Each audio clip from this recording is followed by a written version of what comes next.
All right. We'd like to welcome all of you here for our workshop session of City Council. We apologize for being just a little bit late. We have, the last meeting went on just a little longer than what we anticipated, but we feel very good about where we're at. So, what we're going to do is sort of start off with discussion, the Planning Commission's recommendation to approve the proposed rezoning of property located in the vicinity of 600 West and 600 North in Tremonton.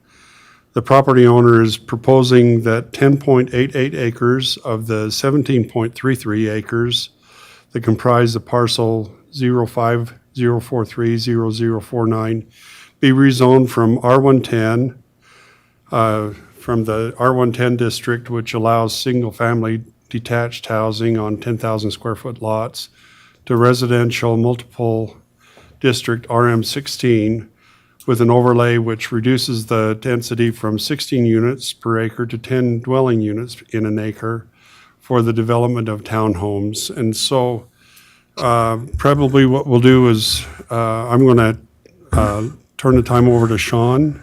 Did you want to do this, or did Mark? No, this is primarily something that I handle. Okay, but, so why don't you go ahead and take care of this, Sean, and kind of bring us up to speed on where we're at? Well, we spent a great deal of time talking at the last council meeting, and I don't feel like we walked through the slideshow, and the slideshow was in your packet. So hopefully that information is available to you, and I'd answer any questions that you might have. But what we didn't get a chance to do is listen to the applicant and have his his commentary and narrative, and really what I'm hoping you can help figure out is if it's something that you would like to do. And I say that because it takes a lot of time. And I've told the applicant, I've told the Planning Commission, right now we're struggling with bandwidth and land use issues. And writing an overlay ordinance is what's contemplated. What we've done in the past takes quite a bit of time and bandwidth.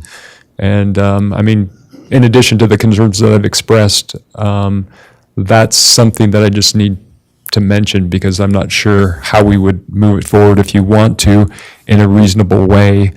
It's possible that maybe we include Dustin in the process.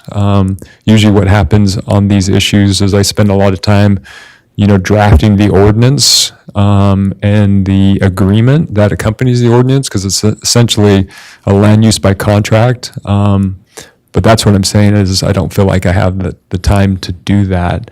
And, and then I give that work to Dustin, and then Dustin reviews it, is how it's typically worked. And it's worked well because, I know the particulars, and so I can usually put a good draft together.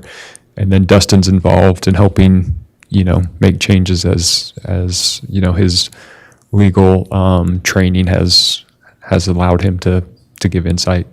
So, but with that said, I think where we're at, the process is hearing from the applicant what they're proposing and understanding it a little better. So Jason is here. I don't know if he's the appointed spokesperson. I'm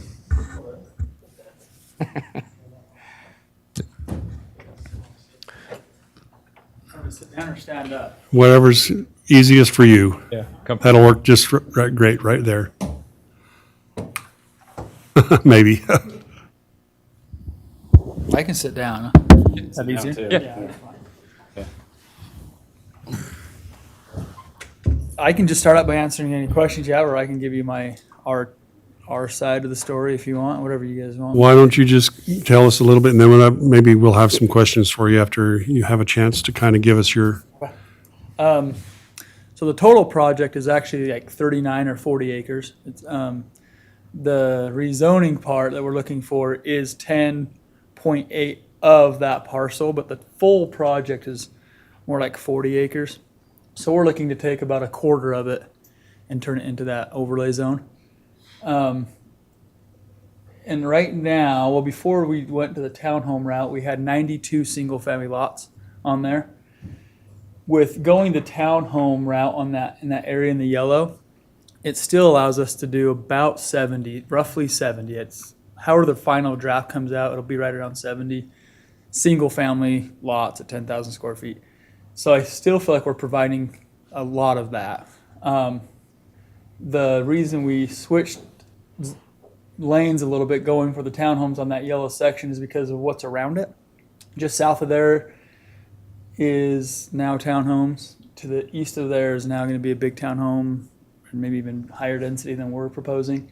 And then obviously north and west of there is already some townhomes. So we feel like with 70 single family lots, that's a lot in there, especially with the climate today. There's those homes, I guess we could talk to the neighbors to the west. I think those homes are going for north of 500,000, for sure over 450. And those are expensive. The townhomes would provide a lot more affordability for the city and the people here. And the total townhomes that we could get to fit on there with all the green space and different regulations would be about 84 is what shows on our plan now. And again, this will be like 10 more drafts before we get this really finalized, right, with city council and stuff. And we understand that. But right now, the way it shows is about 84 townhomes in that area. So the density is actually a little less than the 10. It's like 8. But that's kind of our take right now. We wanted to propose that because I still feel like we're providing a lot of good single family homes in that area. I feel like 70 is a big number.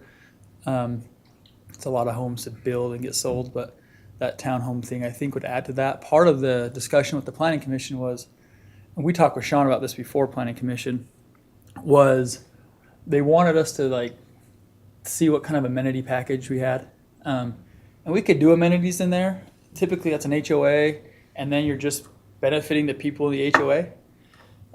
So our thought is don't do that, but put that same amount of money of an amenity package into whatever escrow account or account that the city wants for pickleball courts specifically is what we talked about, but it could be whatever the city needs in their parks. And then that way, all of the city can benefit from them instead of just the HOA. One of the townhome projects you guys like, or the planning commission really likes, is I think it's called Aspen Ridges. What's the one right over here? Is it Aspen Ridges? Mm-hmm. And it's great. I like that feel. I like the look of it. It has a pool, has like a little clubhouse, but that's for the HOA community, right? Like it's not everyone can go there. And we have done those in the past.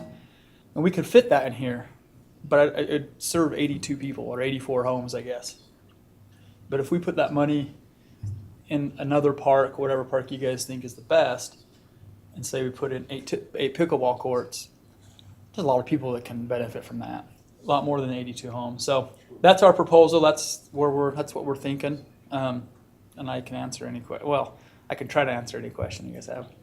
Go ahead. Have you got a plot map of what that's going to look like, what you propose it look like as far as the I think it's in townhomes? here. I couldn't find it. I don't know if I made it. It made it. If you go down a little more at there, so that's the original. So you That's see what I there's figured 92 for lots. single families. And then there should be one more. If not, I do have one. No. I would say as Lindsay's scrolling, I mean, we will go through several iterations. One of the things we've been trying to do is have townhomes face the streets. And I think that's important for streetscape. The reason why I'm asking is, what are the buildings going to look like? Are they going to be a bunch of fourplexes, or are they fives, sevens? Fours. All fours. All fours, so they're going to all look like fourplexes then. They're all four. Well, that's why we have it drawn now. And I can hand you this if you want to see it. It's right here, but you want to see it? I would like to see it. It's all drawn at fours now, but the one we did up in Roy, down in Roy, it went from fours to a mixture of fours and eights. Real quick, you can zoom in on that. Just 2-story, right? Yeah, 2-story. It'd be about, the ones we have that we like are about 14 to 1,600 feet, depending on that, plus a garage. So while he's, do you have any? question, I guess the question that I have, we talked, I remember when we had this discussion and there was that, sort of that, on Seventh, was that Seventh North, that protection strip? The question I guess I have is, we were putting quite a few people on, one ingress and egress. So we have two. So we're gonna- With this project, there'll be two? Yeah, not that one yet. We haven't agreed anything there. We're going west, but going south and going north. See that. So we've been working with Sierra. They own that piece of the north of us where it says overall site plan. That road, with the city engineer, he said that our main artery there, that needs to be a through street. That's part of the city plan. Collector Road. That's the collector road, yep. So Sierra has to put a road there, and we've been working with them because they want to dump their water in our retention ponds down here. So it benefits both of us to work together. Plus, we have a sewer thing that we're trying to work out together with them as well. We have been in connection with the owners that have that strip, and I think I can't say for sure, but I think we may be able to make something work there as well. And we talked to them, like the owner of that strip was that's Jeremy. He was just in Jeremy's office this week. So we're still in talks with them. But like I said last meeting, they're not necessarily rolling out the red carpet. We've gone down this road a lot with them and given them plenty of good offers. But we could probably make that work. But for now, as far as like our land is concerned, we can get 2 accesses. In time. Yeah, before we get to because I think there's like a 30 home max with 1 access. And so we would stick to the 1 access and up to 30 homes. Oh, But we don't want to do that. If we're going to go do it, we want to like do it all the way through. So the timing would matter with Jay or with Sierra Homes and or with Visionary who owns that strip. What's the story with that strip right behind Mike Noors and the church? I don't know how many acres is That right big there. chunk there, That rectangle. we would love it, but they're not wanting to sell it. You're talking about the big chunk Yeah. of ground? Yeah, The Catholic Church owns that. Okay. Yeah. Thanks. John's reached out to him quite a few times. We've tried to get it to include it. They're not ready to sell yet, so it would be nice though. But we will have they'll have access off of our piece on the north on that. So we're actually going to probably add value there. That's part of the reason we want it. That road that goes east-west, having them have access on that backside, not cut through their church, is actually really big for them. So they'll be able to benefit from that. So that one's gonna tie into the old Archibald's there. Gonna have to at some point. As it stands right now, we can pull the utilities and the road and the sidewalk and the curb and gutter, all the things, but I can't do the offsites because it's not my property. And so I don't want him to, you know what I mean? So we do need to figure that out. But as far as addressing the concern with ingress egress, we do have enough access there. well, all right. Appreciate you taking time to come and explain this to us, and we will, of course, can't do there's no decisions or anything at this point, but we're grateful that you come in and explained where you're at, and Yeah. we'll just keep working with you. Well, and I think, really what, the thought behind putting them on the agenda is to get direction from the council as far as what you would want to do and how you would want to do it, I guess. I mean, if you're inclined to, rezone the property, then, I told you some of the limitations that I'm facing at present. But this is a discretionary decision, meaning that it's a legislative decision, would come to you in the form of an ordinance that you would approve. But we would work on trying to finalize sort of how, what that contribution looks like, the amenity package. There'd be a rezoning ordinance, there'd be a zoning ordinance, and an agreement that would accompany, this type of land use application. And What kind of time frame are you guys kind of looking at here? We don't have a specific time frame. We've owned this property 2 years, about 2 years now. So it's not like we're trying to knock the doors down and get it done right away. If it was ready, we'd probably could get in there and get it done. We have the capability of just doing all of it. but we understand the process. We're okay being patient, especially right now. I would totally okay being patient, let interest rates come down a little bit and then get after it. We're not necessarily in a huge hurry.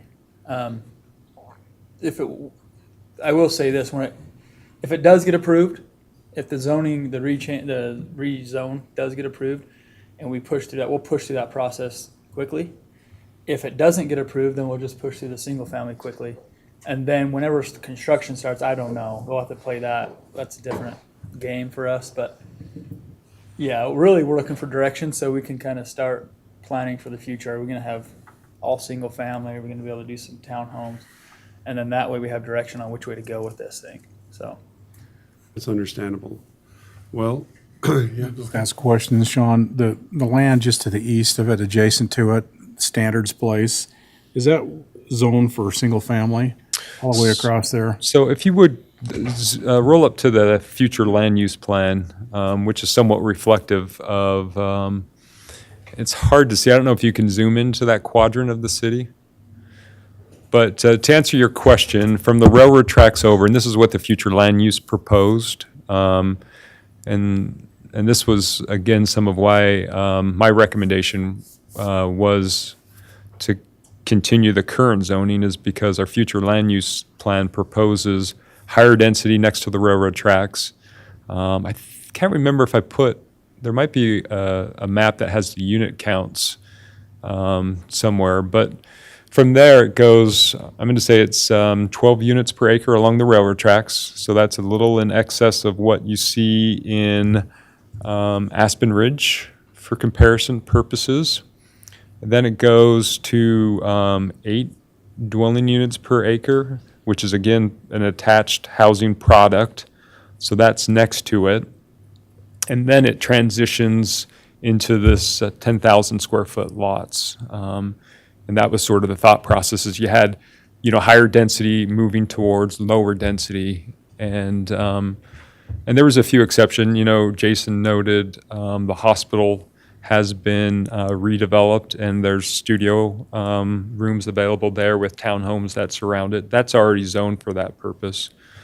So hopefully that answers your question. The only other thing I would add to you is Jay, who's the owner of the property adjacent to the railroad, has already asked me about trying to upzone the property that I forget his name, but he owns the hospital, the animal hospital. I think there's a sliver of property directly behind him. Anyways, I think it's like 5 or 6 acres. And Yeah, McMahon's.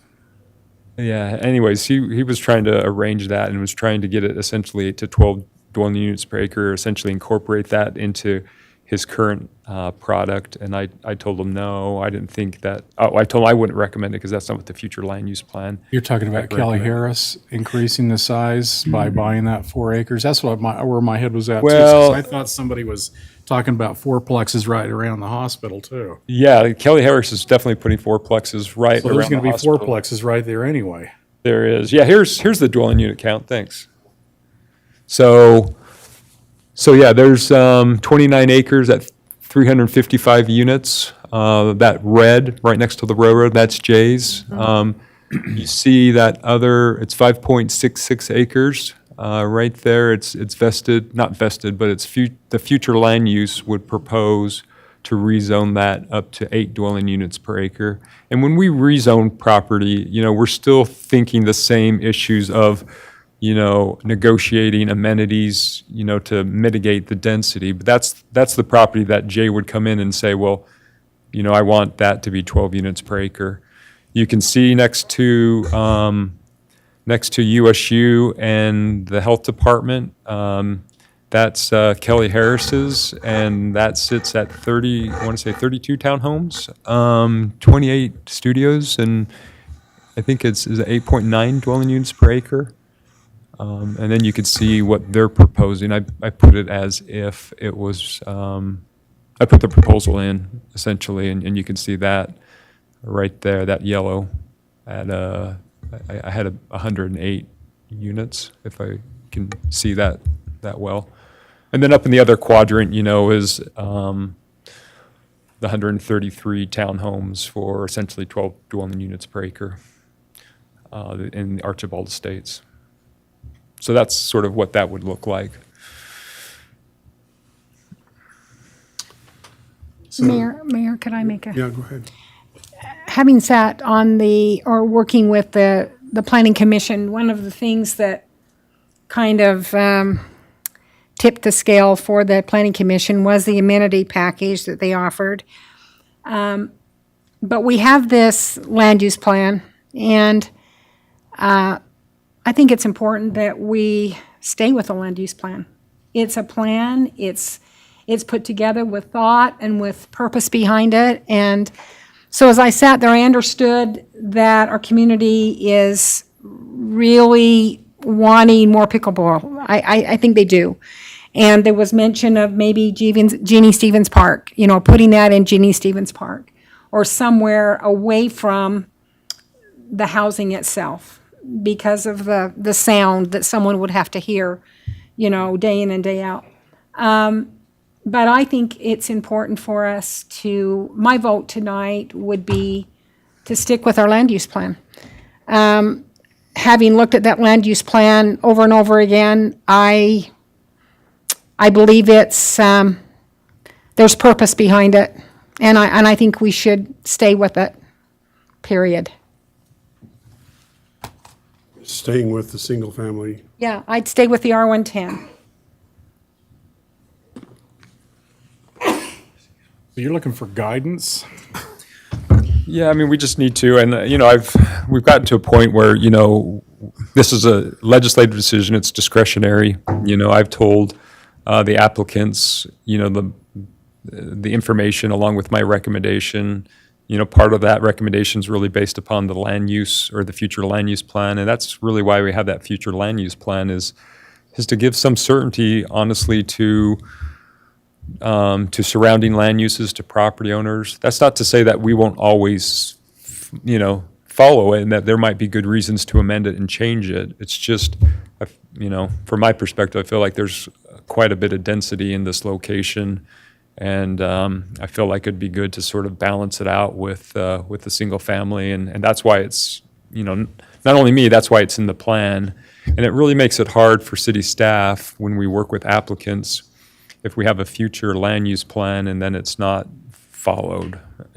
Because we have these preliminary conversations and we really use this plan to help shape the community and shape future land use decisions. And that's part of it. I mean, certainly I'd love to see us get pickleball courts. And I think we could, if you decide to do it, we'll certainly, adapt and do what the council ultimately decides.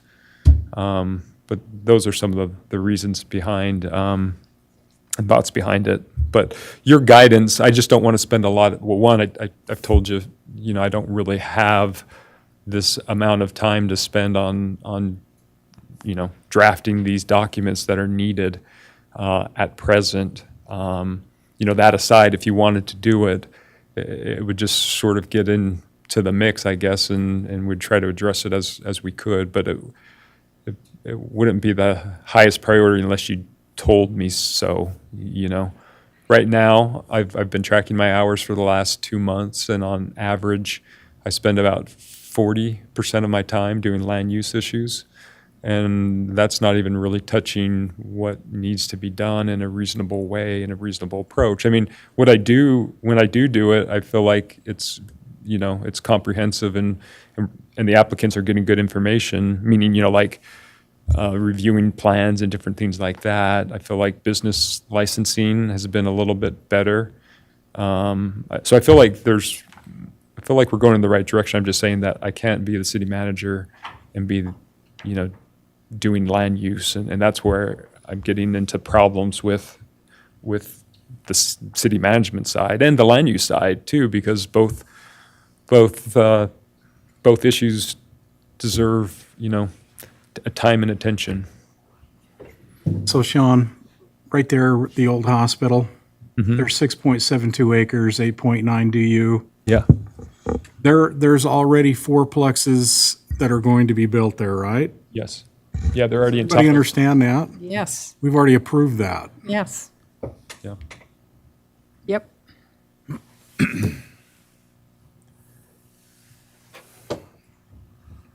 What about passing the cost on to, if you were to decide to change the zoning, the cost of that, can that be put on to the developer? Well, they have an application fee that they would pay. And like I said, most of what we've done, most of the work in the previously, with drafting the zoning ordinance and drafting the agreements has been something I've done. And then Dustin, has reviewed those. So if we try to flip it and have Dustin, Dustin stays pretty busy too, honestly. That would be more of a cost to the city to get that done timely. That's what you're trying to ask. Yeah, right. And that cost be passed on to the developer. We could make it such. Yeah, I mean, we could just agree to it. And I'm sure they would pay. I'm sure they wouldn't have a problem paying what the professional I don't know who the fees. city attorney is, but we could just sub it out to an attorney and pay the attorney fee. I mean, we usually deal with city attorneys on that type of stuff. I don't know if you guys have a third-party attorney or if you guys have one in-house, but that's who we typically deal with on the agreements and all the changes and stuff as a city attorney. And it's usually part of our city fees. We have a lot of city fees that we pay, and I don't know what the cost would that be. We'd definitely look at it for sure. But to take it off of Sean's plate, because, I think he's busy because he had a guy retire, right? Yeah, Now, to take it off Sean's plate, a city attorney that does this full-time could probably turn that around pretty quick, because that's what they do. Well, we get into, one of the issues, and this is why it's hard for Dustin to do, is we negotiate, when we get really detailed about everything from, elevations to the amenities to the timing. And I think we have some good template documents that can be used, and maybe Dustin, can replicate it just based on that template. And it's a template that he's familiar with because he reviews it as part of the process. So, yeah, I think we would need to sit down. I think we'd still need to figure out some of the land use elements. I think there's that piece of it, and then I think there's the drafting of the agreements, which Dustin could do, this and is a maybe I little could bit figure why out. I wondered what your time frame was, and, because I wonder if, if we're going through, truth and taxation process right now, and all of this other sort of got us all, that's sort of what's on everybody's mind right now, and we want to do it right. But part of that suggestion is, or part of the process of the truth and taxation is, we're looking at a planner and a few things like that that could maybe take some of the load off of Sean, and whether this is the right thing to do, whether it's better just to stay with single family, homes over in that area, or whether we go through this process we're discussing right now. My feeling is, we sort of just need we need to let the process sort of work its way through, and that kind of thing. So that's why I was wondering, just how anxious you are, and Anxious to start, not necessarily that anxious to start, really more anxious to see like an approval or a rejection, really. yeah. Just really And that's just what a I'm saying. direction. And that's what I'm saying. This process needs time to work its way, work through. So if it were to get approved, for example, we understand that Sean is busy. Like, he's met with us 1,000 times in the last 2 years. He's been great. Yeah, So, and we get it that he's busy, so we'd be very patient in that situation. Mm-hmm. If it's rejected, it's still a process. We still have to get a subdivision agreement, we still have to do all the same things. So Right. no matter which way it goes, we have to be patient with the city and with Sean.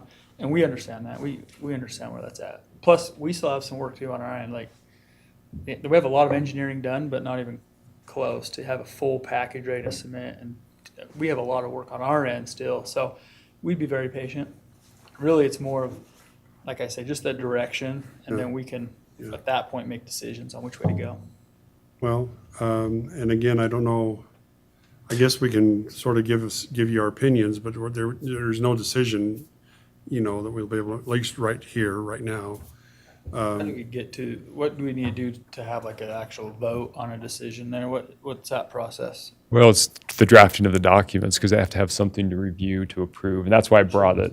Yeah, that's why I brought it to them to have this conversation so we weren't spending a lot of time, So there's no, drafting. so there, in my experience, when we've changed zoning before, the discussion was, are we gonna allow the zoning here in this quadrant? And if the answer was yes, then the zoning at that point is now changed, and it changes the colors on your future land use map, which I don't know if it's approved yet or not. I know it was in proposals for a while. But if that's approved, then you would change that color. But then is the subdivision approval process would be all the drafting of the documents and the subdivision agreement and all that stuff. But the rezone decision comes far before that because that's gonna cost $100,000 at least in engineering and drafts and all the stuff to get it ready just to propose that. And so I wouldn't even come with that package unless we knew for sure it was already changed, that zone was changed or not, right? That's what we're looking for is like, okay, is this the zoning that we're working with or is it this one?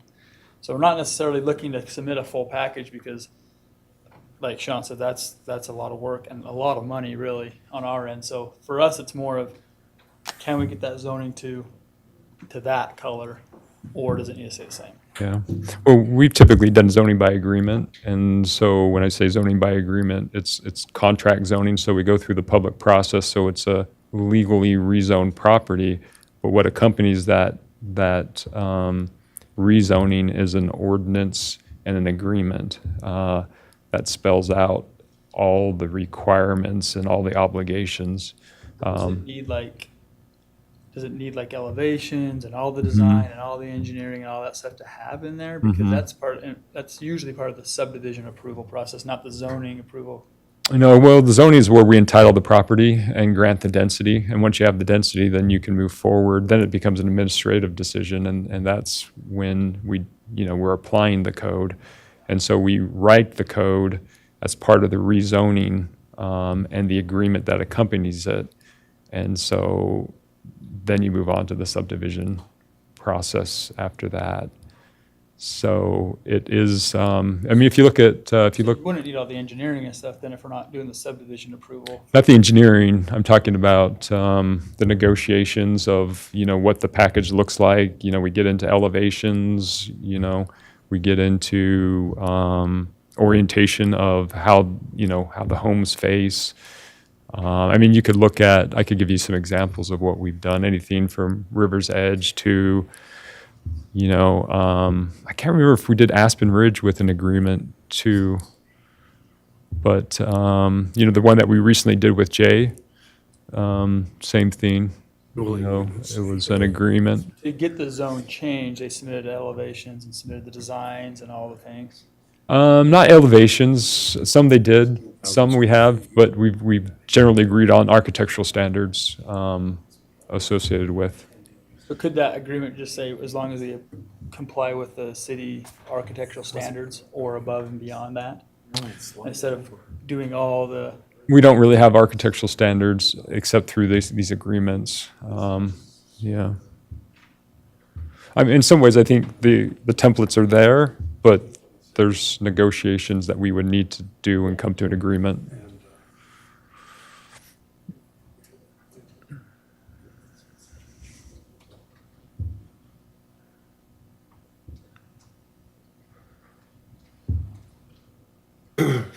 Do you have any more questions for us? I wish we could just sort of say, I think we need a little bit of, we got to have a little time to work this through. And like I told you before, we're sort of working through this other part that will hopefully get us to the part where we got personnel, to help us through with the process a little bit.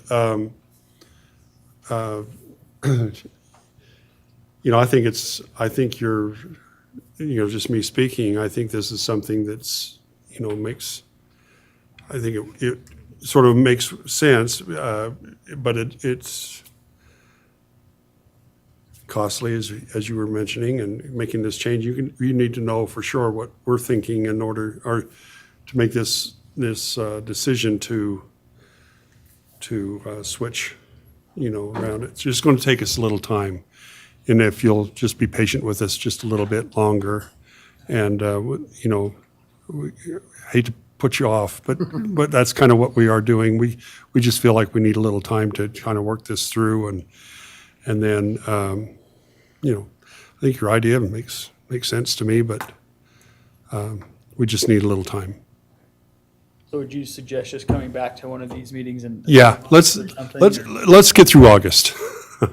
Like September, October, something like that? Yeah, I think that would make, I don't know, that's just my thinking. How do the rest of you feel? I like that too. About September, Yeah, just, yeah, yeah, September. That way 1st, we've- October.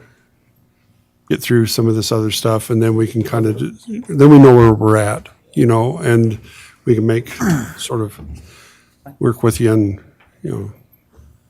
is it, I'm just sort of speaking of myself right here, but how does everybody else feel? I agree with what you're saying, Lyle. Yeah. Okay. Very good. Thank you. All right, let's see. R110 is like 4 dwelling units in an acre. R110. Or even, maybe not even that many, Well, it's with the roads and 10,000. everything. So here's the 10 DUs is R12. Well, We can talk about this later. Okay. We just have one more thing we needed to do. Brody, are you here? Discussion of annexing 35 acres located at 6590 West, 10,000 North, and Brody Calder, developer who is looking at some property south of the freeway on Iowa String. not Iowa String. It's actually east of Iowa String, but I think what he's kind of talking about, maybe having this 35 acres annexed into the city, and and so I'll just let Sean kind of give you the. Oh, Yeah, and you know what? He called me and I didn't get a chance to get back in touch with him. So I'm guessing that's the reason why he's not here. But Oh, okay. and so we'll probably put it on an upcoming Oh, agenda. let's do that then. Okay. We maybe need a little more time we'll need more than a few minutes to discuss it anyway, so. Okay, well, we're back on schedule. Why don't we take just a couple of minutes, have a short break. We'll start right at 7 o'clock sharp with our regular session, council meeting session. We'll start at 7 o'clock sharp.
think we'll go ahead and get started. We'd like to welcome everybody here tonight to our city council meeting. We have, I think we got a lot of issues we were going to discuss tonight and cover. Anyway, we'll get started with an opening ceremony. I've asked Lyle Vance, Councilmember Vance, if he would give us an opening prayer, and then Wes Eastep will lead us in the Pledge of Allegiance. Our Father in heaven, we come before thee this time. We're thankful for many blessings that thou hast bestowed upon us. We're grateful to be able to meet in this capacity, to be able to choose and make decisions for the area that we live in. We're grateful to live in this area, grateful for the people that live here, and for the great sense of community that exists here. We ask a blessing upon us that we might be able to analyze and discuss the needs of the community here tonight, that we might be able to hear all sides so that proper and decent decisions will be made for the community. We're grateful unto thee for all thy many blessings, and we ask these things in the name of thy Son, Jesus Christ. Amen. Amen. The audience, please rise and repeat the Pledge of Allegiance after me. I pledge Allegiance to the flag of the United States of America and to the republic for which it stands, one nation, under God, indivisible, with liberty and justice for all. Thanks, Lyle and Wes. I just wanted to go around and, for most of you know all of us, but I'll just go around and introduce who we have here with us tonight.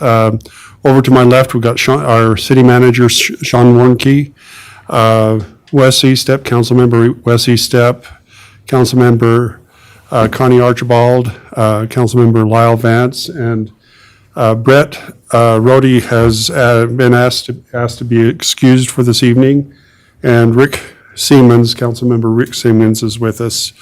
We've got Lindsay Nesson, who is our recorder, over here to my right.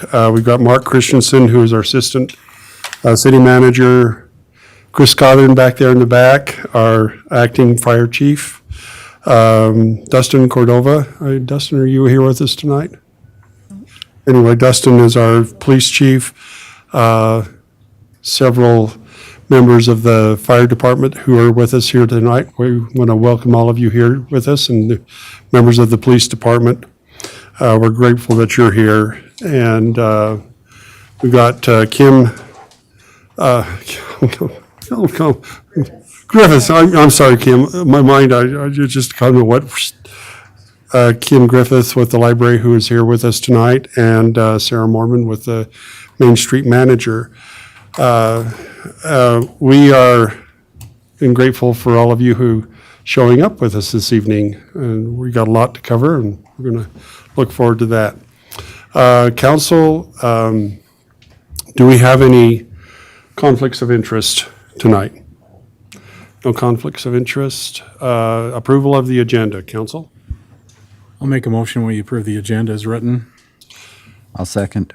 Been moved by Lyle Vance, Councilmember Lyle Vance, and seconded by Rick.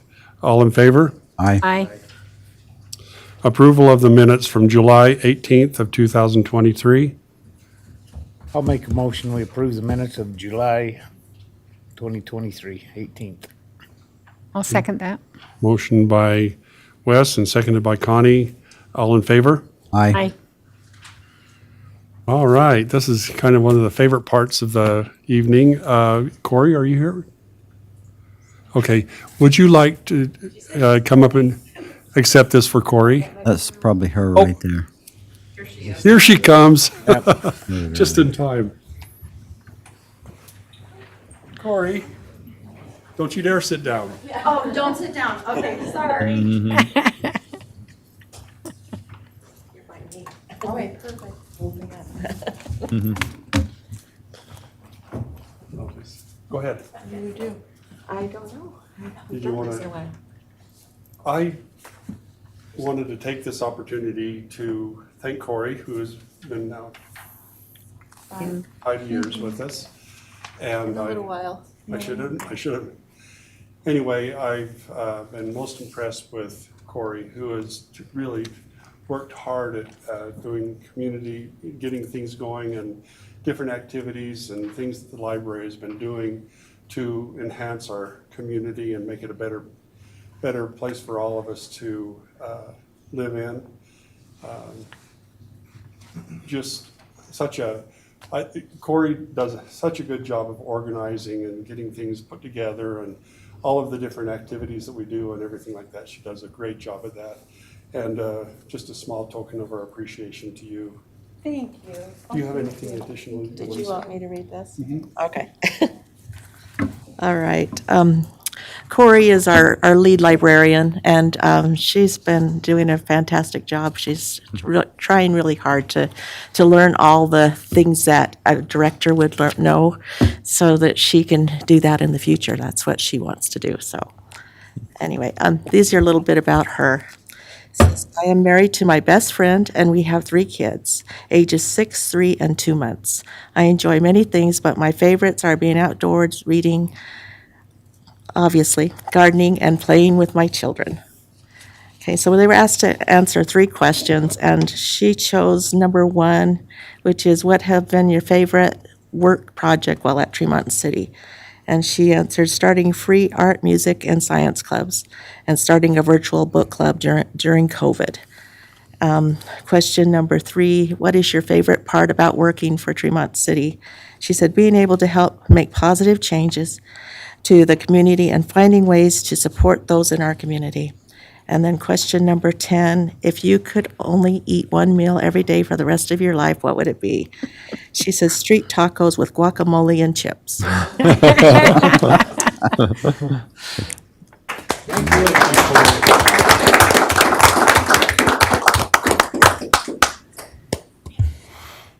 Okay. Next, we have our public comment period. This is an opportunity to address the city council regarding your concerns or ideas. We ask you that you keep your comments to under 5 minutes, and the time is now yours for public comments.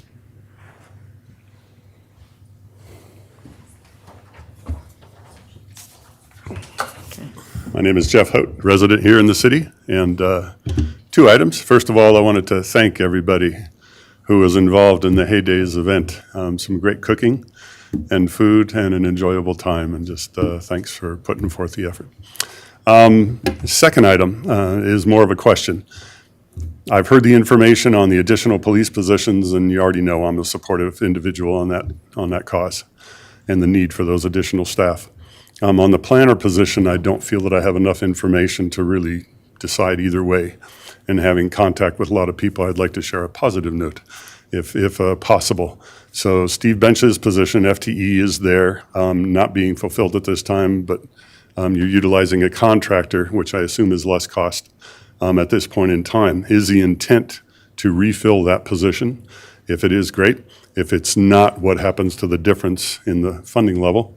And number 2, what exactly will the new planner be doing, in not general terms, some specifics on projects and things? I might have heard some of that in the conversation from the workshop, but hearing it more would help me to have a position and also to share that with others. And that's it. Thank you. Thank you, Jeff.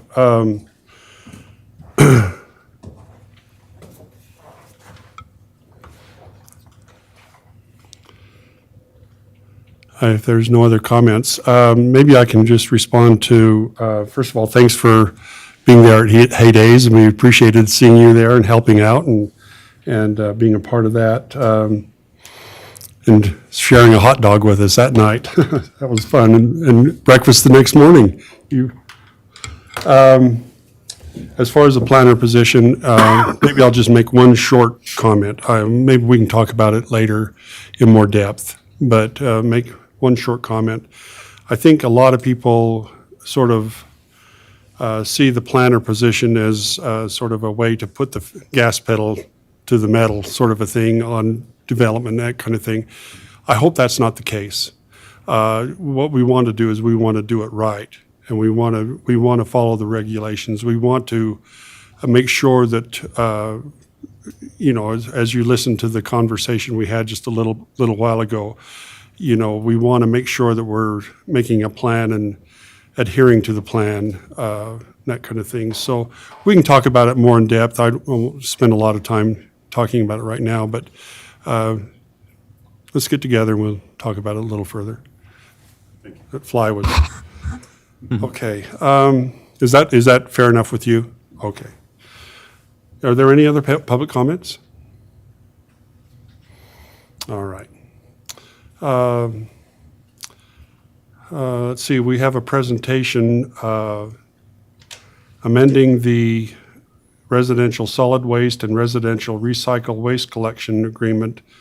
Mark Christensen is going to take some time. He's going to give us a presentation. We've got Val and Jackie Saunders with us this evening who own Econo Waste. And we've been in negotiations with them over the last little while. And anyway, this is hopefully something that will work for everybody. Yeah, so appreciate Val and Jackie coming up. They came up last week and also this evening. If you want to go on to the next one. This is just a little bit of a history of what we have with Econo Waste and what they've done for us. Econo Waste has been providing our garbage collections for 30 years now, since 1993. And in 2014, we started a recycling program. It was back in 2013 that we extended the last contract. So our contract terms are coming up here on August 6th, and we've been working with Econo Waste. On May 9th, they sent us a letter, and there were a few significant changes, and so we didn't feel comfortable just extending the contract until we did some checking around and making sure that that's where the market stands in the garbage and recycling program. One of the things that they wanted to do on May 9th with that letter that they gave us was to discontinue the recycling program, period. And then the next thing, include an annual increase. So before they would just include an increase based off of landfill charges. That was pretty much all they asked for multiple 25 years or so were landfill increases. And then there was one fuel increase. And then just the last couple of years, as we've all been pelted with inflation, they had pretty good inflationary increase. And then the last item is increasing additional cans. So the second can from $3.45 up to $12 a can. So we thought that those were significant enough that we began doing a market study and making sure that that is where things fell. And from our findings, that's, they were pretty fair with their offer, and we'd love to continue to work with them. And so recycling was a big issue, and so we talked about, we asked them, for history on the recycling program. When we started it in 2014, we had Hillside Recycling that was starting up just here in Deweyville, 10 minutes away for their trucks. Hillside would take their loads for free, and so it really wasn't a big impact on Econo Waste. Well, Hillside, after they burned down, they didn't reopen. Recycling centers are starting to dwindle, and so they have to go all the way to, is it Roy? To Ogden, to Recycled Earth to drop their recycling off. And they're filling up one full recycling truck every Monday and every Friday when they're here in town, taking it down to Recycled Earth, and Recycled Earth is charging them to dump their trucks there. So the market has totally changed for recycling, but we as city staff feel strong that there's a lot of people who still would like to do recycling, and we feel like they'll pay for it. And so we'll get to that further on in the presentation. But Econo Waste was gracious enough to actually provide us with numbers on what it would take to continue the recycling program. So I kind of talked about this a little bit just in the background, but the proposed change is $12 per can, and then $12 per recycling can. And at the end, I'll have a slide that shows what the actual increase is for residents. This is what we pay to Econo-Waste. So this is part of the contractual obligations for us to Econo-Waste. So $12 per can, $12 for recycling can, split out the landfill and tipping fees, because there's two different times that Econo-Waste would like to see the increases. One is on an annual basis, and that's 4% increase is what they're proposing. And that's on the operation fee. And then if the landfill charges Econo-Waste to go and dump their trucks, and if they up the landfill costs, Econo-Waste doesn't have any control over that. And so in the contract, they'll be allowed to ask for increases if the landfill charges increases. But they would also, instead of getting stuck on one rate and not keeping up with inflation, they'd like to see a 4% annual increase on operations. So that's what it would look like. It'd be about 30 cents per can, annually is what the 4% increase on the operation fee would be. And then right now, the city is not, all the multifamily units that have automated cans, which are the 100-gallon dumpsters that dump with the truck, multifamily units are not included under the city contract. And to make it so that it doesn't become something where each individual household within the townhomes, as we can see, the market is turning more towards more multifamily housing. It's not the exception anymore. There's quite a few multifamily houses. And so instead of every family contracting with different haulers and then the different haulers have different days of the week going into these townhomes, we asked Econo-Waste if it's something that we could do in this contract to bring these multifamily units that have the individual cans within the city contract, so that we can keep it all together, make sure that there's not trucks coming in and out all the time of different neighborhoods, and instead falling within the schedule that the city sets with our hauler. So those are kind of the biggest changes within this contract. How much is a second can now? Yeah, right. So good question. So right now, we're paying Econo-Waste $3.45 for the second can, $10.95 for the first can, and $5.56 for a recycle can. So if you go to the next slide, it will kind of just show, it graphs out those numbers. Over the last 25 years, this is kind of what our increases have looked like. The blue is the first can.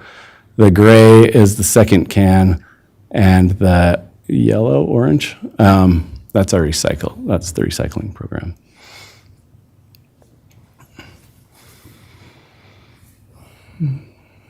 So right now, Tremont has 2,551 first cans, and if we took in the multifamily units, it'd be about another 250.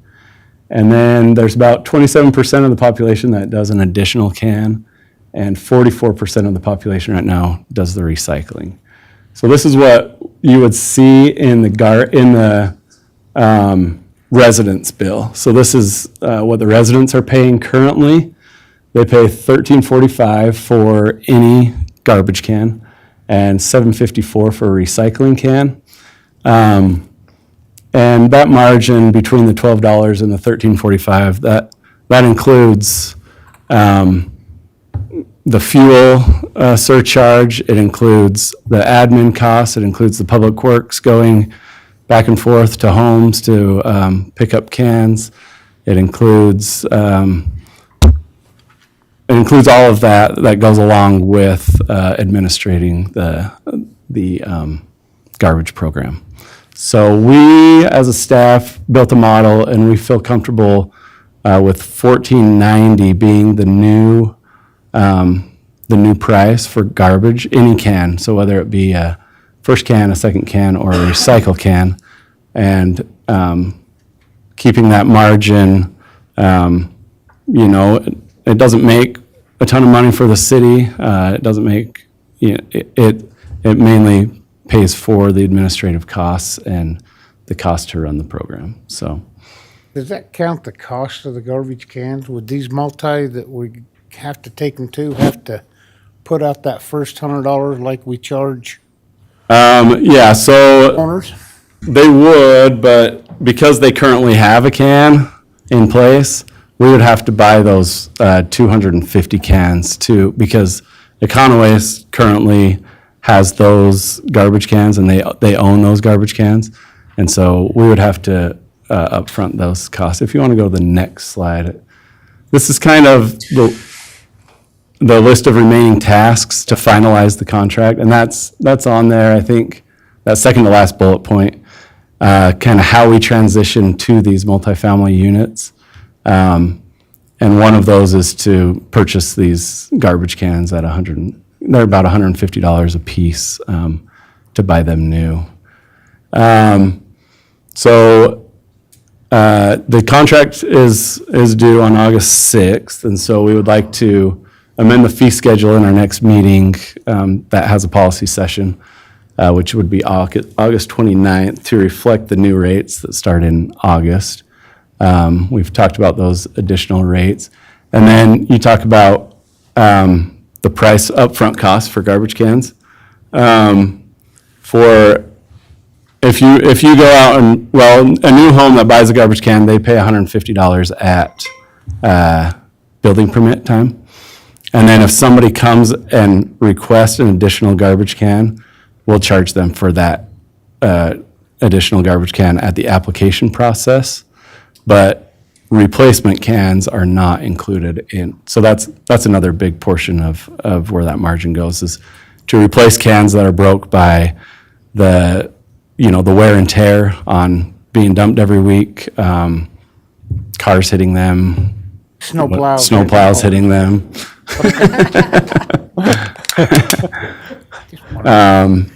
So I think that's what we've been working on, and I'd open it up if you, Val or Jackie, has any further clarification or. I think we're good.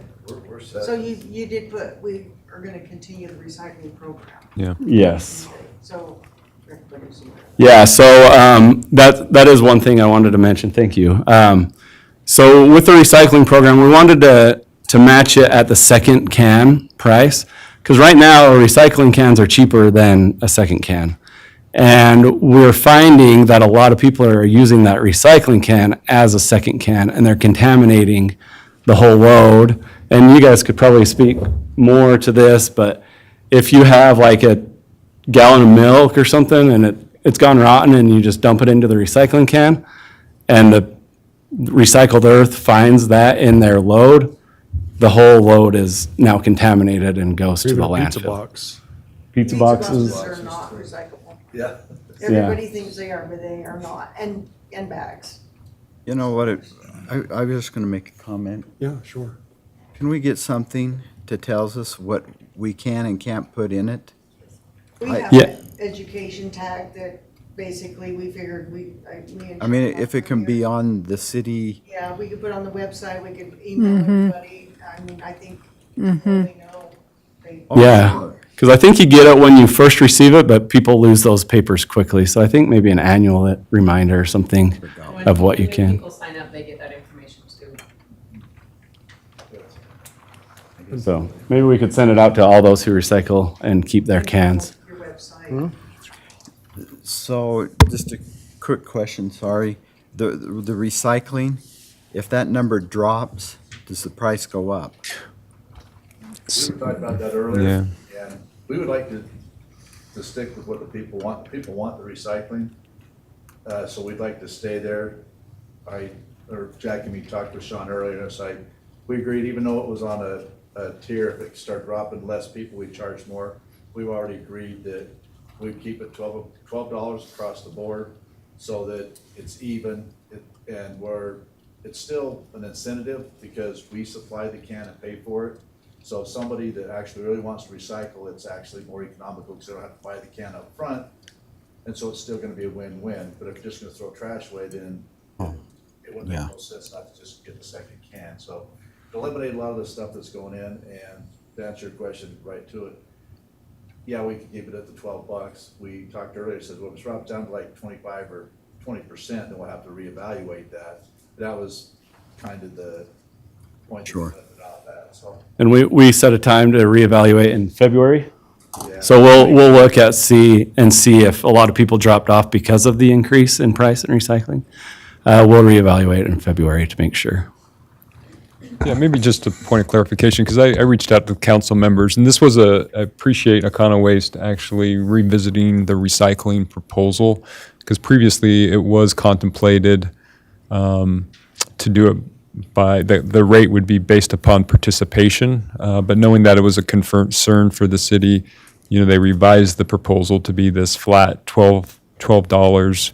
There is a delivery and pickup fee of $50. Well, it's $25 for each. So what we would do in our fee schedule is charge that $50 when they sign up. Then the other element to that is what we just talked about is seeing what happens with the recycling and participation after 6 months as it may go up or down. We're going to be adding 250 new townhomes, so there might be individuals there that want to recycle, or there might be people who want to drop because of the increase in cost. So we'll kind of reevaluate in 6 months after those changes have been made. It's gonna take a while to get cans. They're where we get our cans is pretty slow. We put an order in, they're like 90 days out for 100 cans.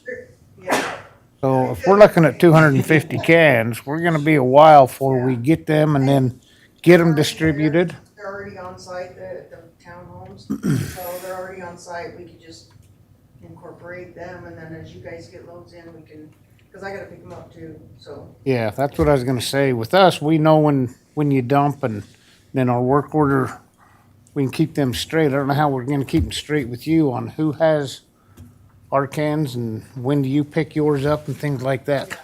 It's something that we can work out, but there's gonna be a little bit of issues from Public Works I have to, everybody on a route, they're on an actual route, they're not ordered yet. I have them, so as you pick up the cans, I can just take the can off, so. So we can pick ours up the same day you deliver yours.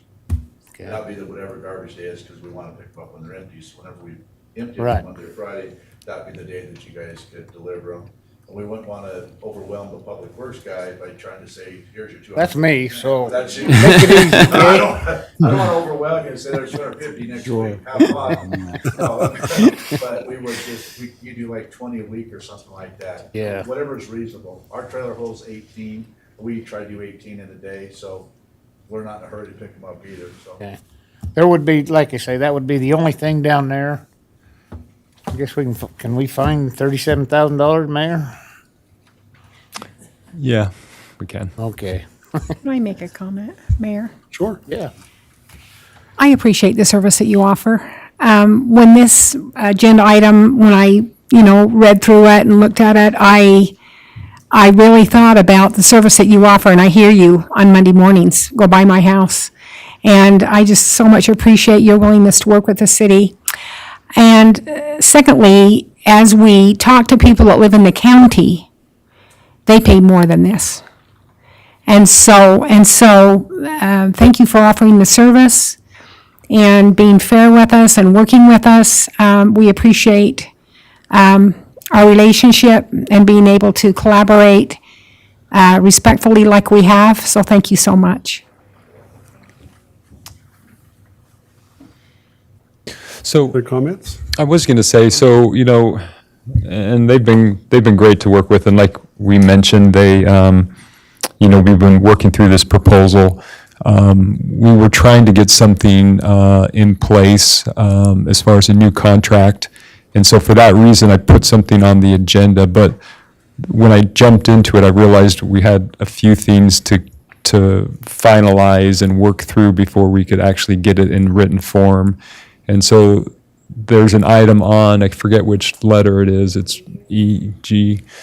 So at this point, I think what we're wanting to do and affirm is that we're going to move forward with Econo Waste. I'll draft the contract. We'll work with Econo Waste on the transitioning plan for this multifamily. But the fees that are shown here, would be effective for August's collection period. And, we would formalize everything at the end of August. So for September's, when the billings go out in September, these new rates would be in play. And so if that's.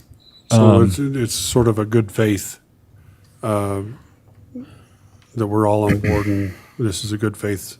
Right, yeah, and that's what. Instead of, we're not actually approving it until you get the numbers and everything put together and everything, but just sort of a good faith. Yeah, and these are the numbers, more or less. There might be a little bit of change or movement. I don't think so. I think we've sort of hashed those out over the last few days. So I think what you'll see is come August 29th is a contract that formalizes everything. And so we just want to make sure, if this is not what you would agree to, then we need to know that at this point, and we would need to continue to work with them or move forward. I know how this thing's evolved and the communication and how it's worked to this point. And I don't have a problem with any of it except just one thing, a guaranteed 4% increase per year. I'd love that too.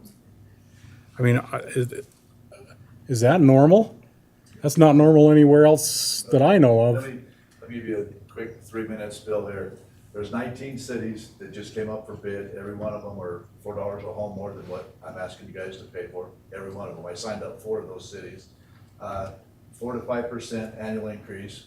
The reason we want the annual increase is because for 25 years, the only increase we got, period, the end, was for the landfill. So basically, if you take 2-3% increase, times that out over a 30-year period, I should be getting about $17, $18 a month, what everybody else has been bidding out for, that's been bid out in the last 6 months. So that's kind of why we want the 4%, so we have the cost of living, so that I never go through what we went through before, where we're not making a dime and we're actually getting the red, losing money. And that's pretty much why we want the 4%. Some people might think that's a lot, but it's not really. It's 30 cents, which is about 6.5, 52 weeks a year is about 6 cents increase to dump your can a week. If you do the math, it's not much when you think about it. 4% sounds like a lot, but 6-7 cents a week, that's pennies a week to dump the can. I don't think it's that much, really. Any other comments, council? I just had one. So what's the additional cost for the second can? It's going to be $12 or $14.90, but If you go back. they were doing $3.45 right now. Yeah, so back to Wes's, when somebody used to call in and ask for a second can, we would just bring it to them. So we had a bigger margin on our, but it just started in January. So anyways, the residents have been paying $13.45 for a second can already. So for the resident, on the resident side, it's not going to be, it's $1.45. They were already paying the same as the first can anyway. Yes. Mhm. That's all I want to know. Thank you. Yep. Well, we'll wait until item number G and we'll, So I think what we're saying is G is not ready for consideration. but what we're going to do is just sort of give a, not that we're, Oh, okay, sure. just that we're going to. That's a great we're- idea. We're all behind this. Okay, Or if that's whatever the council decides they that want to do. sounds good. Okay. Yeah, thank you.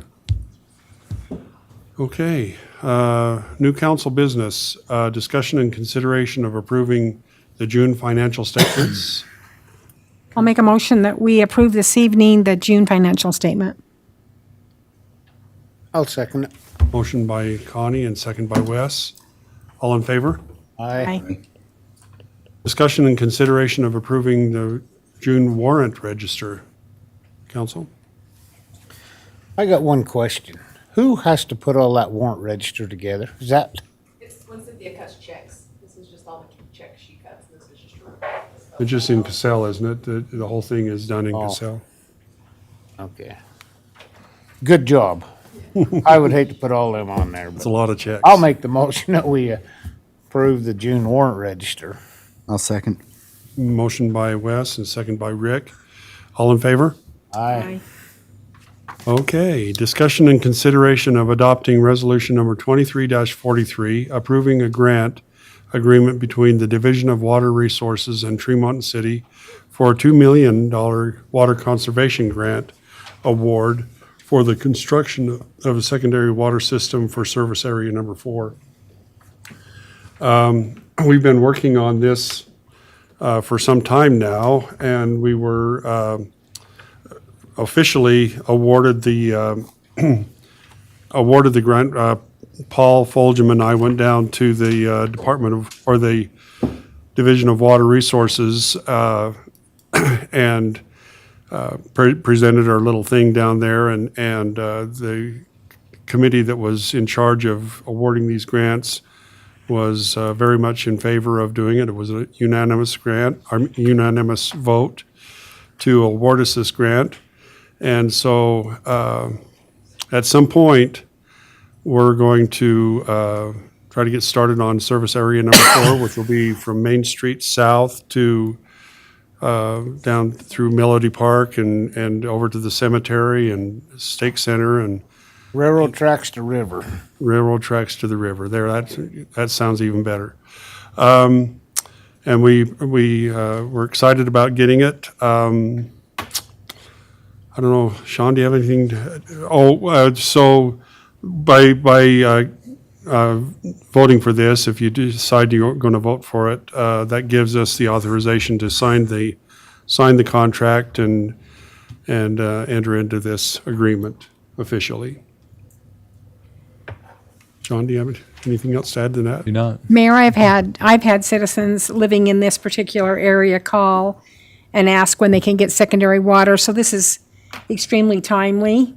I was able to call back that citizen and let them know, and so they're pretty excited about it. And with that in mind, I'll make the motion this evening that we adopt resolution number 23-45. I second it. Been moved by Connie and seconded by Lyle Vance. Let's see, Rick, do you want to start? Rick, it off? aye. Lyle Vance, aye. Connie Archibald, aye. West Eye. Thank you. Motion passes. We're excited about this, and this is going to help our citizens. It'll make a big difference in what we can afford to do, and we didn't have to do a bond or anything to get this done. It was just something that was provided for us. Discussion and consideration of adopting resolution number 23-46, approving the amendments to the Tremont City Personnel Policies and Procedures Manual, including section 15, reimbursable expenses regarding paramedic training. Let's see, Sean, we talked about this a little bit earlier. Can you just kind Yeah. of maybe just bring us up to speed? Sure. I don't know if does Chris do you want to do this, Chris? I'll be happy to come up Okay, and help walk through it. maybe that might be, then whatever you can add to it.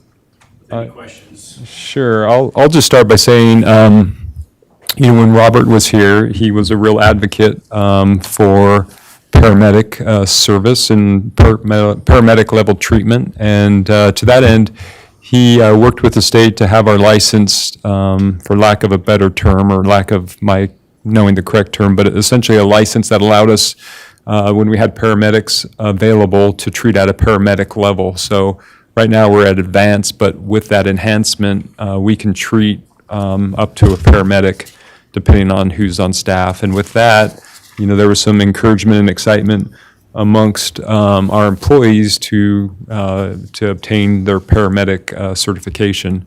And Austin and Alex, who are here, are very interested in doing that and have taken some proactive steps, to make that happen. And so, they brought it to my attention. We always had hoped that we could have had a fire chief here to help us through the process, but the timing just didn't quite line up with the start of their opportunity to go potentially, and having a fire chief, here. So obviously Chris is the interim fire chief and has done a great job for us. So I've worked with him in creating this draft policy, and along with Alex and Austin, and part of the template came from other cities. So what you're seeing and what's being proposed isn't outside of what occurs in other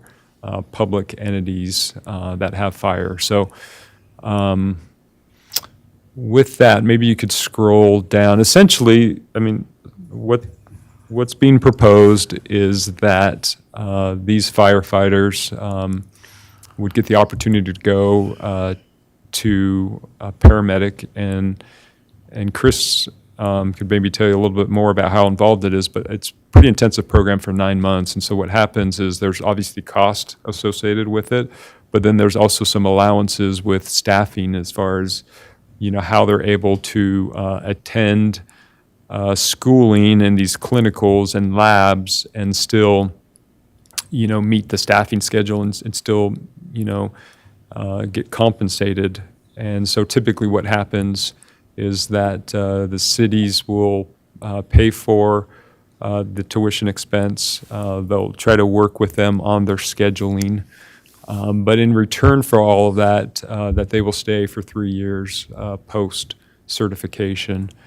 And that's essentially what's being proposed. There are some conditions. I think the most significant condition is that we can only allow one at a time at this point, and that's primarily just because of the strain that it occurs with staffing. There is an exception, potentially if the fire chief felt like there was some flexibility for whatever reason, that they could do that. So the policy does allow for that flexibility, but I think generally, in speaking with Chris, I think he felt like, one was essentially the maximum amount that we could do at a time.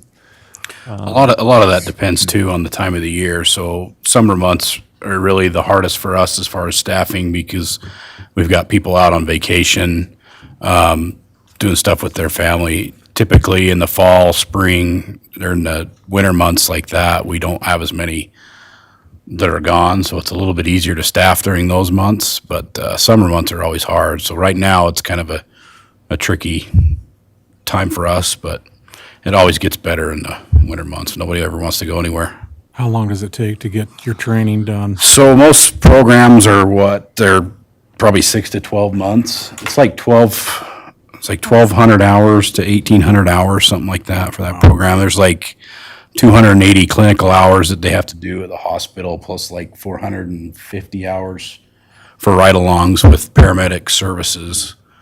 So, I mean, it does take a lot of hours into consideration. And so for them to even be able to think about doing it, they either have to quit the profession entirely or, be able to, because the schedules always change. So for them to be able to do it, we have to be able to cover them to leave if they're on shift and they have class that night.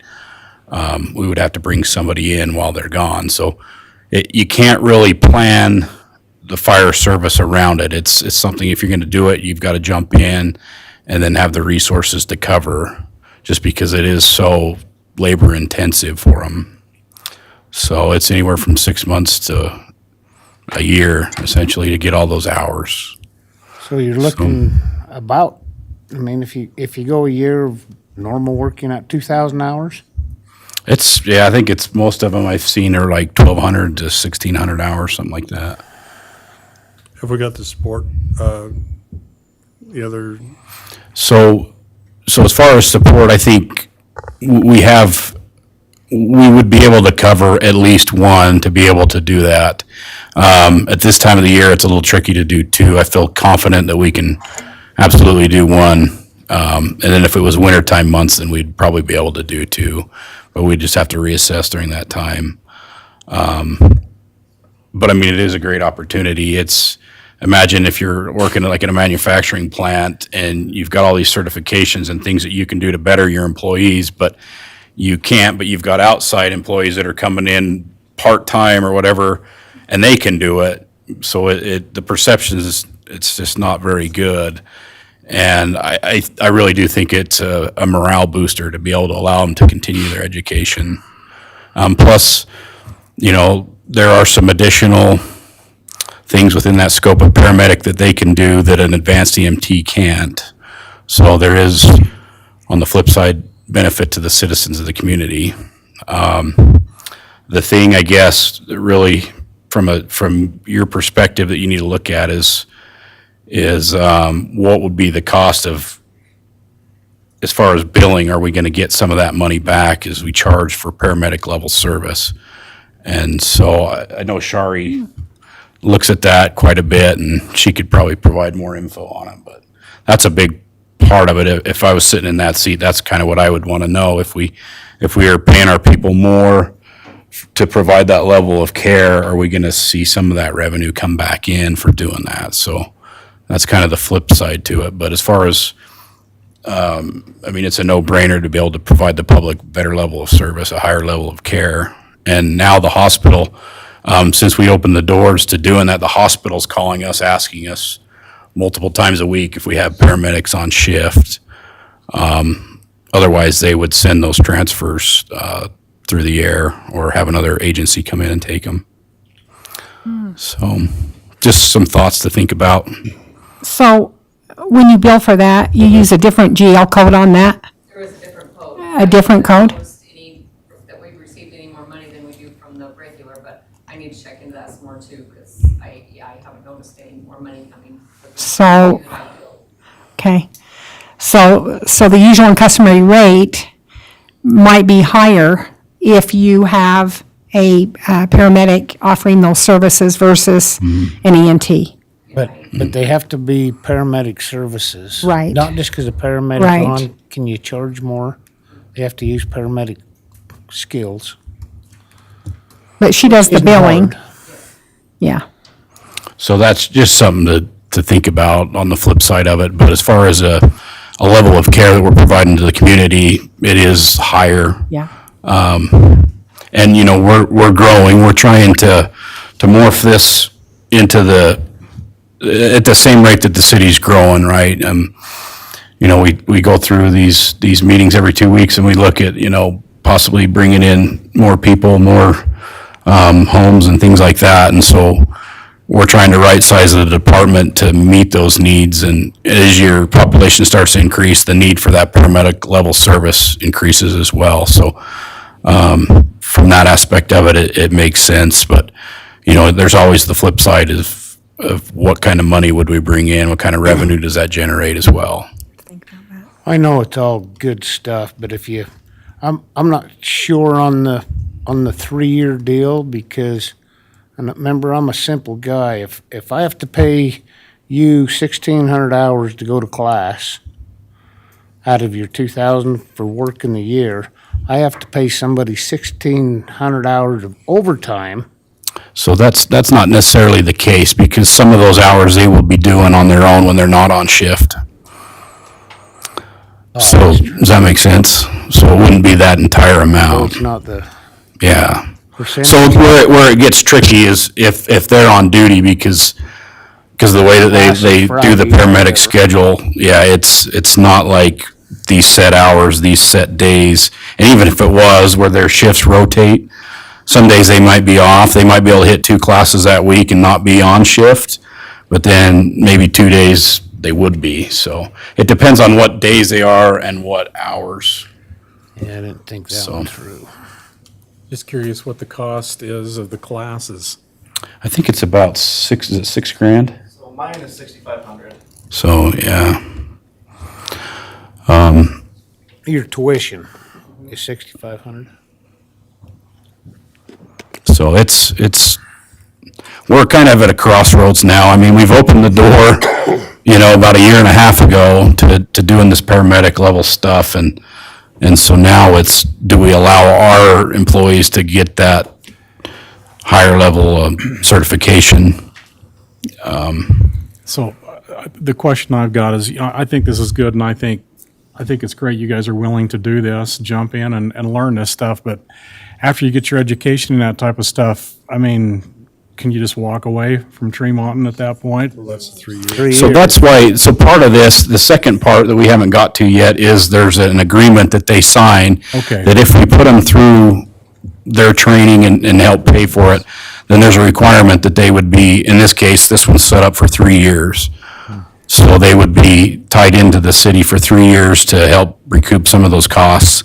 And then if they were to say, go to another department after a year and a half, there would be some expense that they would have to pay back to the city.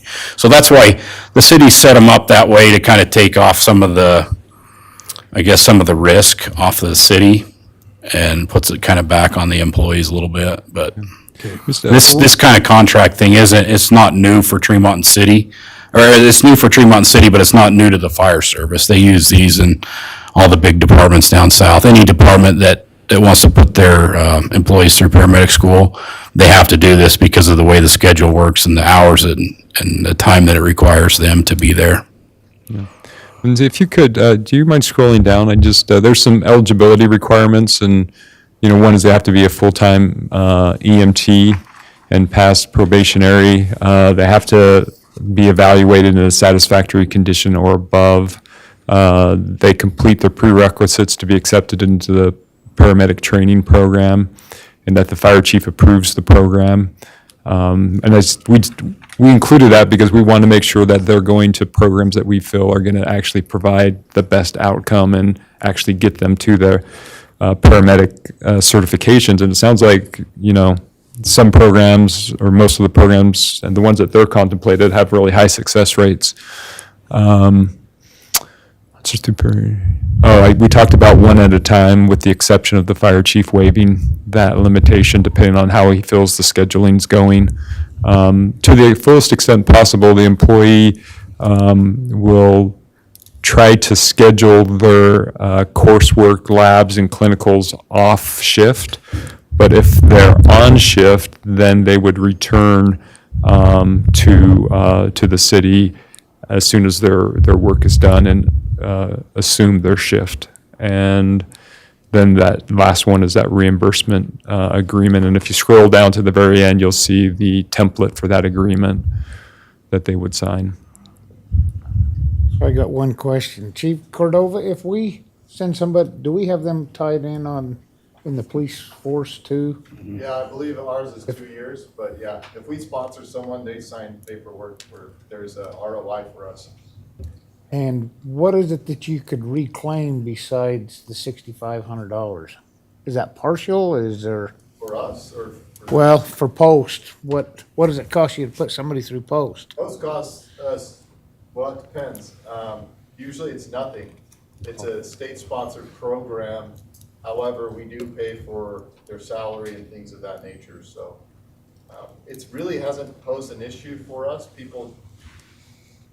I actually am not familiar with anyone ever leaving before their 2-year period. It's been only positive for our department. So I really don't know, to be honest with you, because we've never had an issue. Yeah.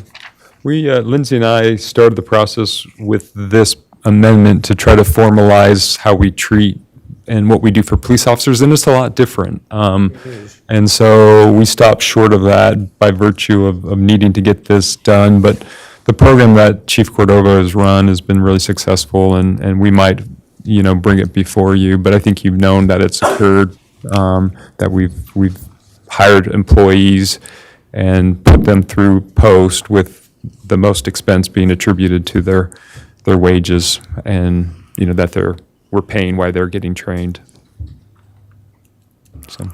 So, and I will just say that, for a lot of these guys that are doing this full-time, that's kind of what their aspirations are. They eventually want to reach that paramedic level. And what you're seeing right now in the fire service is that, the full-timers who really want to do that, and that's really their in-state goal, they're going to find the departments that are going to allow that to happen. And unfortunately, we're kind of in a sticky situation here where we're trying to be competitive with some of the other big departments and making sure that we've always got staffing here. So I think in order for us to be competitive with some of them other departments, I think it's something that we really need to look into. All right. Well, thank you. Yeah. Ready to make a motion. So we appreciate you guys willing to be doing this. I would like to make a motion that we adopt resolution number 23-46. I'll second that motion. Been moved by Lyle Vance and seconded by Connie and Rick. Let's see, Lyle, can you start this one off? Lyle Vance, aye. Connie Archibald, aye. West side. Rick, aye. Thank you. There you go. Good job. Discussion and consideration of adopting resolution number 23-47, purchasing a K-9 vehicle, police officer truck. Okay, Skylar, here you go. You've been working on this, haven't you?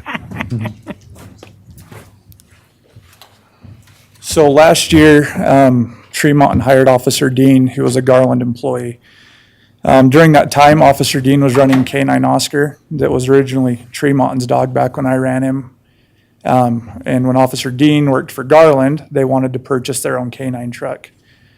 Garland purchased a K-9 truck that Officer Dean was running in, and then he switched over to a Tremont City employee, not a Garland employee, and has been using Garland's truck for about 9 months or so. And since then, K-9 Oscar retired in June of this year, and we're getting a new K-9. Garland does not want our officers driving their vehicles for liability reasons.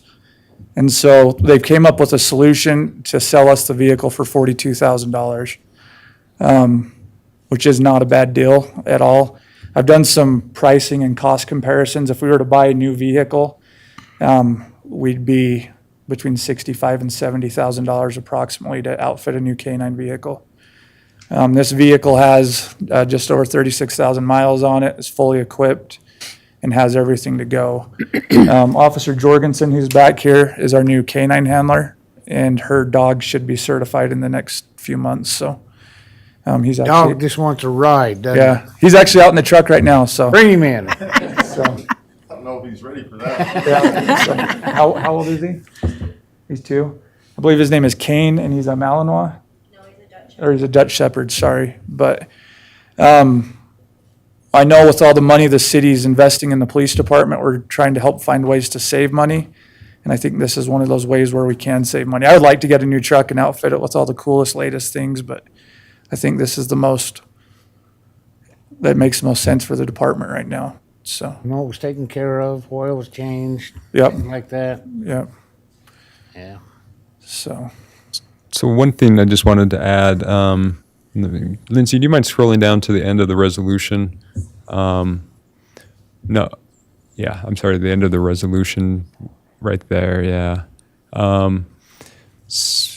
So this, this resolution would be effective pending the approval of the fiscal year 2024 budget being approved. So we would add that into the budget. We'd need to appropriate some fund balance from our capital equipment fund to make that purchase. So I just wanted everyone to sort of understand the timing of that. So, and hopefully you understood that. Yes. Okay. And we've got some other things we're looking at with the new allocations, if we do get those pending the budget.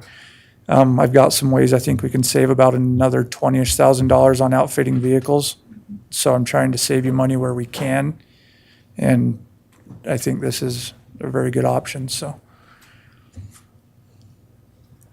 And the agreement that is written states that we would buy the vehicle, right? So if you adopt this resolution, we would, there's not agreement per se, but we would, and maybe the police department's already communicated sort of the timing, but we wouldn't be able to purchase it until, the end of August is when we're slated to approve the budget formally. The new budget. Right. next year's budget. That's one less that you're gonna need out for Officer No, it's, Dean, it's right? not. So when Officer Dean was hired, Oh, that's he right, didn't, he is he didn't already- get a new vehicle, and then we hired another allocation mid-year last year and didn't purchase a vehicle. Yeah. So we need the 4 vehicles that were proposed initially, plus this K-9 for a total of 5.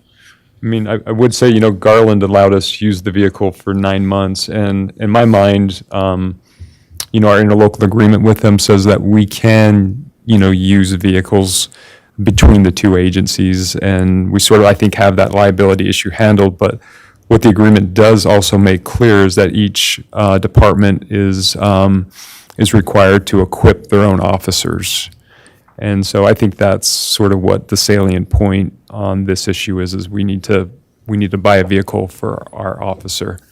And they've been kind enough to allow us to use that vehicle for 9 months. Well, we'll stand up to our side of the agreement, but Absolutely. they could probably donate that to us just this, for last year's Meals on Wheels. I know, I know. Yeah, but we'll make sure we keep up to our side of the agreement. But being good neighbors that we are in Tremont City, I would propose that we adopt this evening, resolution number 23-47, purchasing the K-9 police officer truck. I would love to second it, but I got one thing to say. I gotta tell you how proud I am of our police department. You people can giggle about a lemonade competition, but I'm damn proud of our. Thank you. It was fun.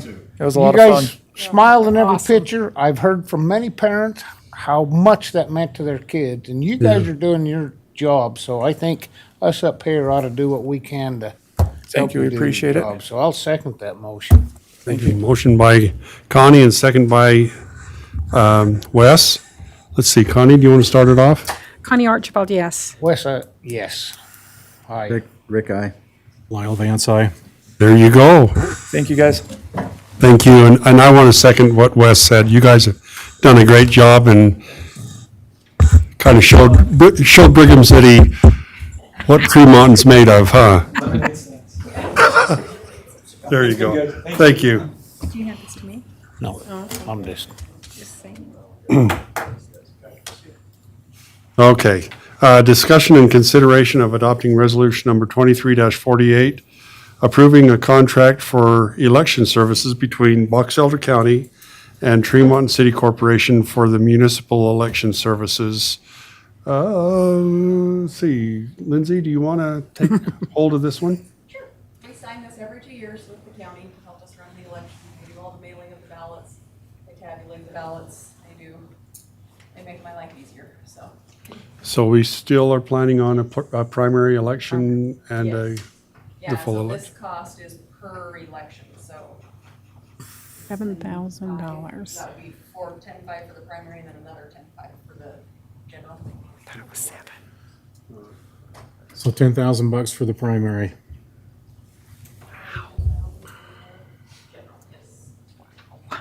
Okay, well, I'll entertain a motion on this. I've made a lot. I'll make a motion. Okay. Heavens, yes. I'll make a motion this evening that we adopt resolution number 23-47, 48, I or think. 48, excuse me, contracting with Box Elder County for the municipal election services. Okay, got a motion by Connie I'll second it. and a second by Lyle Vance. Wes? Wes, aye. Connie Rick, aye. Archibald, aye. Oh, sorry. Rick, aye. Lyle Vance, aye. Connie Archibald, aye. Motion passes, thank you. Let's see, okay, discussion and consideration of adopting resolution number 23-49, amending the residential solid waste and residential recycle waste collection agreement between Tremont City and Econo Waste Incorporated. I think we've pretty well covered this. Now, what we're going to be doing, this is a good faith sort of a thing, because we can't make the final decision until the 29th. So this is a good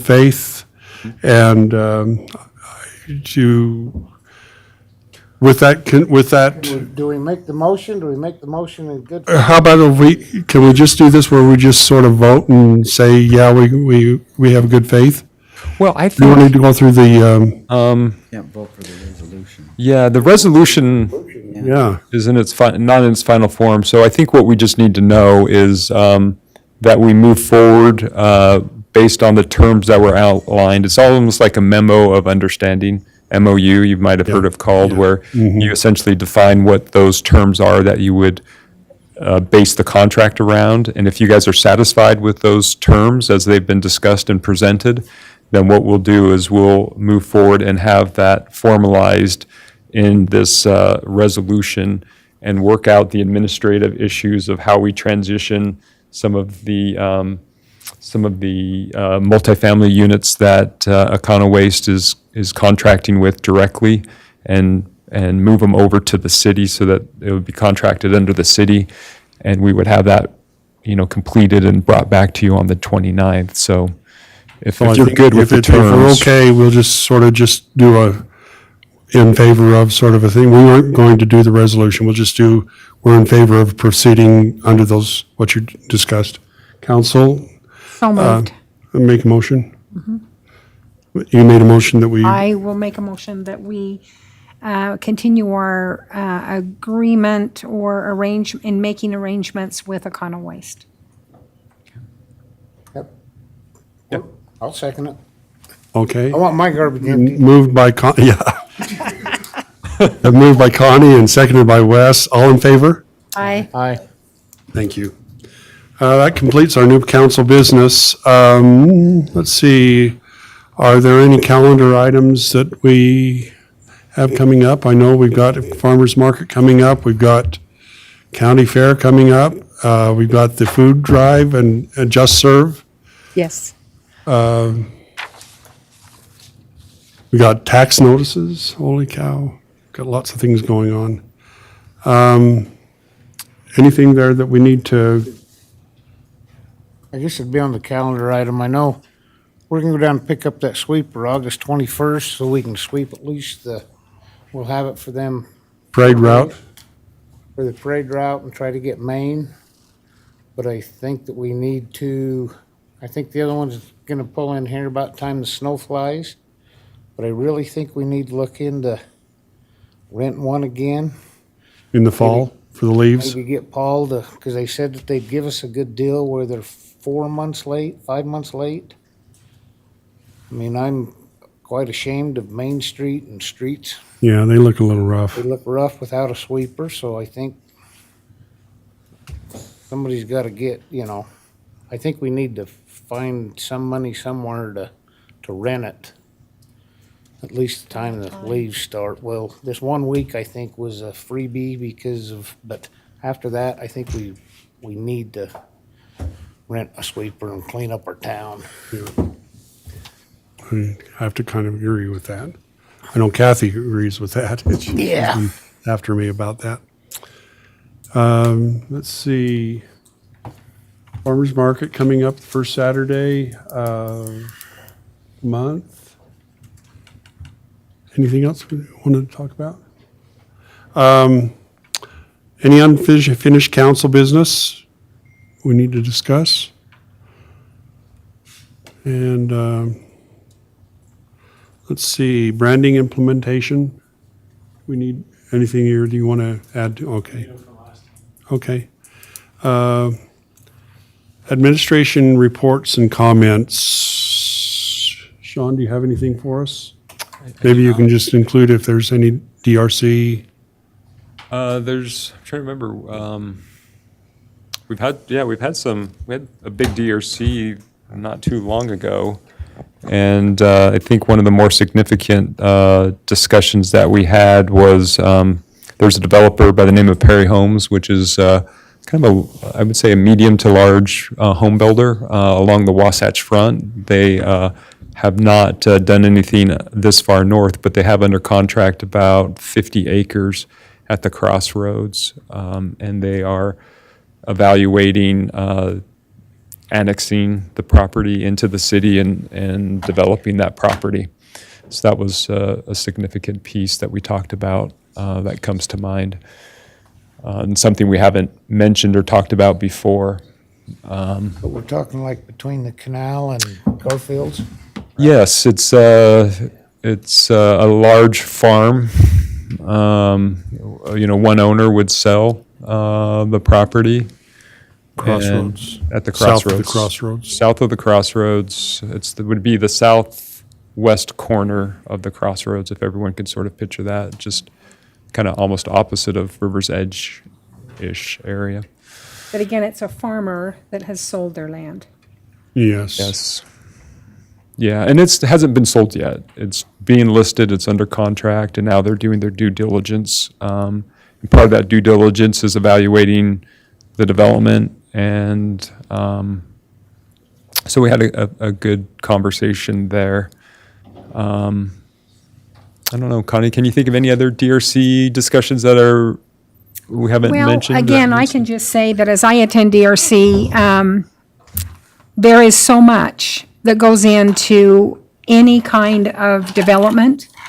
It isn't like some people think that a developer comes into Tremont and says, I want to build right here, and we say, thank you so much. We want you to do this. No, there is a long, drawn-out process that happens before anyone builds or develops in Tremont City. There is a myriad of things that have to be met in order to do business in Tremont in that magnitude. So I've been really amazed at what I've learned as I've attended DRC. In fact, it's probably one of my favorite meetings because I come out just appreciative of Sean's efforts, of our public works, of all those that attend DRC that have that type of administrative privilege to be there. And I just learned so much about what it takes to build in Tremont City. And there's a lot of strategy that goes into that. So I will just say, for anybody that thinks it's just a quick thing that happens, it is not true. It takes a lot to build in Tremont City. There's a lot required. Yeah, thank you. Your comments made me think of one other development I think the council might find interesting is Ron Keller is a tire. They bought Archibald's Tire on Main Street in 1000 West. They're actually looking at building a new facility. They had their architect 10 DRC, and the new facility would be located just west of where USDA is located. So it would be 2000 West and Main Street. So right where Richard Nicholas's property is, the trailer. And one of the things that, we've been planning roads and our road network, we've identified that corridor and gone to the effort of kind of surveying and knowing exactly what we need. And, what we need is essentially bringing that right up to where the log cabin is. And fortunately, we would need to acquire right-of-way. Well, that log cabin under this currently contemplated development would be demolished. And, we were ready and available to talk to, the architect and the agent for the owner as far as what we would need with right-of-way. And so we'd get that portion of right-of-way, resolved with the development of that project. So they purchased Archibald's property and they're going to build on Nicholas's? Is that what I just heard? Well, I don't know. I can tell you that they are operating right now out of, but Ron wasn't, and the family wasn't there. I asked the architect sort of what their plans were, and he didn't know either, but he just knows that they're proposing, and he's, developing a new facility for them at that location. Finally get that corner raised up down there so it's not the lowest point in Tremont, huh? Oh, right, we did tell The other him. side of the road. There you go. Yeah. Cabin is at is Good where we always thinking. have the water. That cabin would look thinking, good in Island yeah. Park if they just want to haul it up Yeah. there. But Yeah, we told them to build up, for sure. All right, council or department head reports. Chris, do you have anything for us in addition to what you've? I think we're good. Okay. All right, let's see, Dustin, Police Department? No, nothing new. Appreciate. Always something new. Yeah, well, you already know about everything.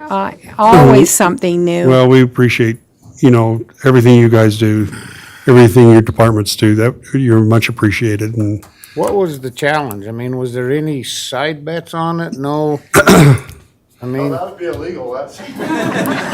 not financially. You talked about throwing a dunk tank or something to the losers, but Yeah, no, I would have loved to see that, but there's talks. I know we've talked about them buying us pizza or washing our cars or something. wash your cars, huh? There you go. Let's see. To be determined, I guess. All right. Main Street, anything we need to talk about? Just looking forward to Yep. farmer's market and, I'll be there, Sarah, on Saturday to help you. give me an excused absence. Sorry. But the other thing you got to think about is Christmas lights ain't that far away. I'm sorry, but we start in October on the decorations. we accomplished it too. Yeah? We're gonna do it again this year. This year? Why not? The tree. All right, let's see. I don't know if we have any other information we want to share or not tonight. Is this it? That's all I have. Yeah. Okay, all right. We appreciate everybody for coming out tonight. I guess we have just one more motion. Make a motion to Make adjourn. one. All right, Rick. I'll second it. Rick made the motion to adjourn and Lyle seconded it. All in favor? Aye. Thank you, everybody. Aye.